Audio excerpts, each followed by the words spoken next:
Mas antes de começarmos esse vídeo, quero mostrar para vocês uma loja de camisas de time internacional e nacional. Confere aqui o anúncio dela. Fiel, você quer garantir um mando do Corinthians com uma qualidade absurda por um preço baixo? Então conheça a Moto Store. A Moto Store é uma loja de camisas de time. Para você, corintiano, que quer uma camisa, um mando do timão, eu te indico a Moto Store. Olha essa linda camisa que eu consegui com eles, cara.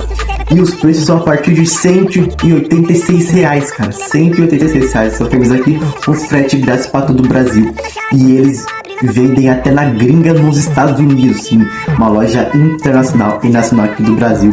E eu pedi sexta-feira, chegou hoje segunda-feira. Ou seja, os correios ajudaram demais na entrega super rápida. Eles entregam no prazo estimado que eles colocam no seu site na hora da sua venda. E com o meu cupom SCCPF97 você garante 5% de desconto nas suas compras. O que você está esperando? Olha só essa qualidade absurda que ela oferece para você. Garanta já seu novo manto do Corinthians aqui na Moto Store. Salve, fiel, tudo bem com vocês? Estamos aqui para mais um vídeo de pós-jogo do Corinthians. Corinthians 1, Red Bull Bragantino 2. A gente perdeu, mas estamos classificados nos pênaltis para as quartas de final da Copa Sul-Americana. É um sentimento de raiva, um sentimento de felicidade, é um sentimento misturado com tudo, mas estou feliz. Que jogo emocionante e sofrido ao mesmo tempo. Mas se não for sofrido, não é Corinthians, não é mesmo? Mas não precisava ser tão sofrido assim. Vamos falar tudo nesse pós-jogo. Então já deixa seu like, se inscreve no canal e partiu o pós-jogo. Bem, fiel, é o seguinte, certo? O time do Corinthians começou com a escalação que eu havia deduzido, certo? Tipo assim, eu não comentei isso em vídeo, mas eu já tinha pensado que ele iria com o André Ramalho. O Coronado ia fazer um falso 9, certo? Porque ele estava de centroavante, então ele ia ser o falso 9. Tava Giovanni Coronado, então ele ia fazer o falso 9. Às vezes o Garro fazia também o falso 9, então ele e o Coronado ficavam alternando algumas vezes na partida. E o time do Corinthians foi até com o Bidu, que suspeitava do Hugo, mas foi com o Bidu, que foi uma ótima escolha do Ramon Dias. O time do Corinthians no primeiro tempo foi um time que, assim, fiel, foi um time maravilhoso do Corinthians no primeiro tempo. Você viu que o Corinthians pressionou o Bragantino o tempo inteiro. O Corinthians conseguiu fazer triangulações, ótimas jogadas, tanto que o Corinthians poderia ter saído vitorioso já no primeiro tempo, 2-0, 3-0, enfim, se também não fosse as defesas do goleirão do Bragantino, mas também teve lances que a gente perdeu, infelizmente, ou teve lances que os nossos jogadores não conseguiram visualizar melhor aonde passaram a bola e passaram errado, enfim, essas coisas que acontecem, esses erros que infelizmente aconteceram, certo? Só que a maneira que o Corinthians jogou no primeiro tempo é surreal. Teve o lance que era pro Bidu tocar pro Charles, que estava livre, vocês lembram desse lance? Ele não tocou o Giovanni, foi errado, enfim, mas o gol do Garro foi um gol de craque, um gol de estrela. Claro que a bola desviou, é um dos jogadores do Bragantino, só que foi um gol de estrela, sabe? Aquele gol de estrela, daquele cara camisa 10, top de linha, é o Garro. O Garro é outro jogador decisivo do Corinthians. Uma ótima contratação esse ano, o Rodrigo Garro, cara. Que jogador absurdo é o nosso querido Garrinho. Cara, ele é muito diferenciado, muito diferente. Esse camisa 10, ele pegou a 10, começou meio mais ou menos no começo, mas agora tá destruindo há muitos jogos. Que é bom a gente ter esse argentino que joga muita bola, que é o Rodrigo Garro. Ele e o Coronado nesse jogo jogaram bem juntos, certo? Outro teste, Coronado e Garro, que pra mim funcionou novamente. Eles tinham jogado juntos também contra o Juventude, que pra mim também deu certo. Só que claro que ele não vai utilizar muito esses dois juntos, é só algumas ocasiões. Mas hoje eu gostei deles estarem jogando juntos. O time do Corinthians foi superior ao Bragantino. Foi a mesma coisa do jogo de ida. O Corinthians superior no primeiro tempo, criando mais chances, triangulações. As jogadas de escanteio do Corinthians eu não achei boa, certo? Acho que eles têm que ensaiar melhor essa jogada de escanteio, porque quase não deu certo. Claramente não deu certo. O time do Corinthians, quando acabou o primeiro tempo ou o segundo, voltou morto. E eu não acho que o Ramon Dias ele peça pro time recuar. Eu acho que o time se recua automaticamente, mas por quê? O time do Corinthians é um time que pressiona, às vezes, muito lá na frente. Os jogadores também do Corinthians não têm um dos melhores físicos do Brasil, né? Então, quando chega o segundo tempo, eles já estão podres, cansados, e eles se recuam para gastar menos energia, para não gastar muito fôlego, e o time mesmo entre os jogadores acaba se recuando um pouco. Porque eu não acho que o Ramon Dias vai pedir pro time recuar sabendo que a gente tá em uma vantagem dentro de casa, né? Cara, porque mais uma vez o problema não é o técnico, são os jogadores. E no segundo tempo o Bragantino pressionou assim como foi lá contra eles lá fora de casa. Só que a diferença é que eles conseguiram fazer um gol lá e aqui fizeram 2. O plano deles acabou dando certo, infelizmente, né? O Corinthians em 4 minutos conseguiu tomar 2 gols do Bragantino. Um gol que a gente entregou porque o Eder Ramalho tirou de cabeça, sobrou no Sacha, que chutou lá de primeira. E o segundo de escanteio, que o nosso jogador não conseguiu subir para disputar a bola com o Luan Cândido e fez o segundo gol. E depois disso o Bragantino continua ainda pressionando a gente. É claro que o Hugo Souza salvou demais a gente. O craque da partida é o Hugo Souza. E se o Corinthians não contratar esse goleiro rapidamente, cara, vamos ter uma conversa Augusto Melo, pela diretoria. Esse cara já era para estar contratado faz tempo. Paga logo esses 800 mil euros. Que goleiro é o Hugo Souza? Ótimas defesas no tempo normal e ótimas defesas de pênalti. Cara, é muito bom ter goleiro decisivo, cara. Graças a Deus a gente tem o Hugo Souza. Tá certo, fiel? E, cara, é como eu falo, a gente foi do céu ao inferno. É isso que resume, do céu ao inferno e depois do inferno ao céu. Porque a gente começou bem, decaímos muito no segundo tempo e a gente renasceu nos pênaltis depois das 3 defesas seguidas que o Hugo Souza fez nos pênaltis. E, cara, assim, o time do Corinthians, tanto que o Ramon Dias percebeu que a gente estava sem meio campo, porque o Charles já estava desgastado, enfim, os jogadores cansaram do meio de campo. Então ele percebeu esse erro de continuar com o Charles ainda e tirou ele para colocar o Brambidão. Só que quando ele ia substituir, a gente tomou o segundo gol do Bragantino. Ou seja, então não deu tempo de trocar antes, porque eles fizeram o segundo gol na hora que o Ramon Dias ia colocar o Bidão. Então, assim, ele vê que o time tá cansado e tá recuando, ele coloca mais peças. Colocou o Pedro Henrique no lugar do Giovani, que o Giovani não fez uma boa partida. Ele tirou o Coronado, colocou o Wesley depois, enfim. Foram substituições mais no final do jogo? Foram. Mas ele tentou corrigir o erro dele de deixar o time morto. E o time morto fica recuado.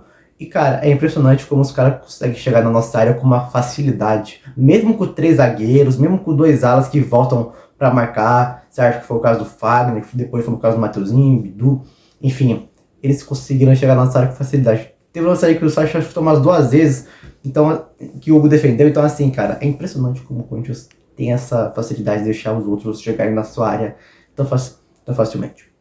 E nos pênaltis, cara, a estrela do Hugo Souza foi a que brilhou. Posso definir que Garro e Hugo Souza foram os craques da partida do Corinthians. Estrelas que, se não fosse por eles, a gente estaria desclassificado. Mas graças a Deus a gente conseguiu sair classificando com a competência do Hugo Souza e com a incompetência dos jogadores do Bragantino.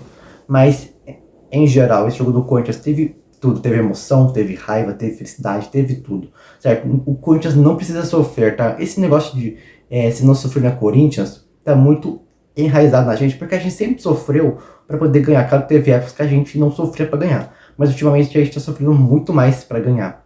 E não era pra ser assim, era pra esse jogo a gente sair vitorioso. Não precisava ter tomado 2 gols em 4 minutos do Bragantino em casa, sendo que o Bragantino não é lá um grande time, tá certo? O time do Bragantino não é bom, certo? É igual o nosso time, não é bom. Só que a gente conseguiu ser superior a eles nos pênaltis, né? E conseguiu ser classificado. E, cara, falo pra vocês, a gente pegou o Juventude, tá? Gente, não é querendo desmerecer o Juventude. Só que entre todos esses times que a gente tinha pra pegar, eu queria o Juventude ou o Vasco. Porque são times que estão quase no mesmo nível que a gente. Claro que o Vasco e o Juventude estão melhores que nós. Isso é fato. Só que em mata-mata tudo é possível. Vocês viram hoje, vocês viram contra o Grêmio. Em mata-mata, o time do Corinthians muda. Vira leão. No brasileiro é gatinho. Mas em mata-mata é leão. Certo? E tem vezes que vacila igual gato, igual foi hoje. Mas nos pênaltis a gente conseguiu ser classificado. E eu, cara, eu vou falar uma coisa pra vocês. O André Ramalho, eu falei, ele vai acertar. Porque ele bateu muito bem contra o Grêmio. Só que hoje ele isolou. Eu não entendo como o jogador consegue errar o pênalti do tamanho que é o gol. O gol é muito grande. Não tem como você perder pênalti. É só se você bater muito mal ou você, cara, bater um pouquinho mal pro goleiro pegar. Porque teve... Vocês viram o gol do Sacha de pênalti? O Hugo foi no canto certo, só que ele foi muito no canto. Foi muita bochecha da rede e o Hugo não pegou. Então, tem lances de pênalti que são golaços, certo? E, igual esse do Sati, foi um golaço de pênalti, só que não adiantou nada depois. Mas nos pênaltis, o Gustavo Henrique fez também. Quem? O Garro fez o primeiro, depois a gente perdeu com o Ramalho, perdeu com o Rian Gustavo. Assim, eu não entendo por que colocar o Rian Gustavo para dar o pênalti. Podia ter colocado já o Gustavo Henrique, podia ter posto o Breno Bidon, que chuta melhor que o Rian Gustavo. Ele isolou o pênalti lá na lua, o Rian Gustavo, assim como o André Ramalho. Só que o André Ramalho é experiente, então, claro que ele ia assumir a linha de frente. Então eu não entendo porque você colocou o Rian Gustavo para bater o pênalti. Não que ele colocou, mas quando o jogador pega a bola e vai para a marca do penal, então você não pode, não tem muito o que fazer. Você fala, não, deixa que eu bato, sei lá. Mas agora falar individualmente de jogadores. Cara, assim, Hugo Souza, craque da partida, craque. Hugo Souza é craque, foi ótima atuação. O Corinthians tem que comprar logo o Hugo Souza. A gente conseguiu achar um goleiro decisivo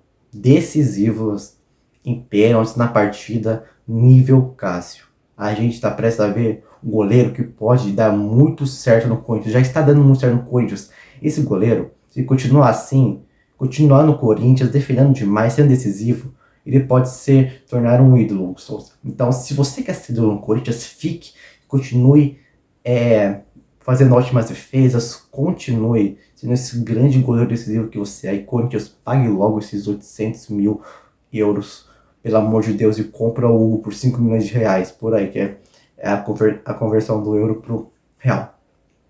Fagner, uma partida regular do Fagner. André Ramalho, assim, ele perdeu o pênalti? Perdeu. Eu vou colocar ele como péssimo porque ele não foi péssimo na partida, né? Mas regular.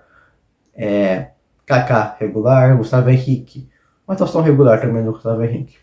Bidu, boa atuação do Bidu. Eu gostei demais do Bidu. O Bidu tá melhor que o Hugo, na minha opinião. Claro que ofensivamente o Bidu é melhor que o Hugo. E o Hugo é melhor que o Bidu defensivamente. Só que eu prefiro o Bidu nesse esquema aí de 3 zagueiros, que eu acho que ele joga muita bola nesse esquema de 3 zagueiros. O Bidu, e foi uma boa atuação. Cara, fala que é o Gustavo, uma atuação regular. Mesmo que perdeu o pênalti, mas não foi uma atuação péssima. É que assim, jogar pelo pênalti é meio complicado. Mesma coisa do Derramar, então eu coloco como regular. Porque ele não fez uma má partida. Charles foi jogador que pra mim fez uma partida regular pra boa. Certo? Eu não sei definir, eu vou deixar entre regular e boa. O meu termo é ali dos dois, certo? O Garro, assim, ele sumiu no segundo tempo. Vou colocar a atuação dele como boa, porque ele sumiu no segundo tempo e não é culpa dele. O time inteiro cansou do Corinthians no segundo tempo e não conseguia dar 3 passes certos que os caras do time roubavam a bola. Então, claro que ele sumiu e isso contou demais com a nota dele. Então, eu vou deixar ele como uma boa atuação. Giovani, cara, eu achei o Giovani fraco hoje. Péssima atuação do Giovani. Ele é um cara que, assim, desde a partida contra o Grêmio, na ida, eu pensei, pô, esse moleque vai dar bom. Ele também jogou bem contra o Juventude. Na partida de volta ele também entrou bem. Então assim, pensei que ia dar certo. Só que ele tá meio afobado nos lances. Eu percebo que ele tá meio afobado. Então acho que às vezes não tem responsabilidade. Não sei. Mas péssima atuação hoje. Fala do Coronado. Uma atuação regular do Coronado. Não foi boa, foi regular. Vamos falar agora sobre Mateuzinho, outra atuação regular. Wesley, uma atuação regular. Pedro Henrique, sei lá, regular também, regular. O time do Corinthians foi mal no segundo tempo, mas foi bem no primeiro. Assim, a gente não pode vacilar nesse nível, Corinthians. Espero que a gente melhore. Porque semana que vem, se tudo der certo, já tem confronto da Copa do Brasil contra o Juventude. E a gente decide em casa, pelo menos, de novo. O Corinthians está jogando mais fora de casa do que em casa. Em casa a gente sofre mais. Fora de casa a gente consegue propor o jogo. Cara, tipo, ano passado a gente sofria fora de casa e ganhava a maioria em casa. Esse ano a gente tá ganhando a maioria fora e perdendo e empatando em casa. Vai entender como é o futebol do Corinthians. Mas enfim. Quem mais entrou no jogo? E o Bidon. Colocar o Bidon também como uma atuação regular, tá certo? Mas comente aqui o que você achou desse jogo, certo? Foi sofrido, certo? A gente não deveria ter sofrido assim, mas se não for sofrido, não é Corinthians. Dá like, que até o próximo pós-jogo, que vai ser contra o Fortaleza no domingo. É nóis.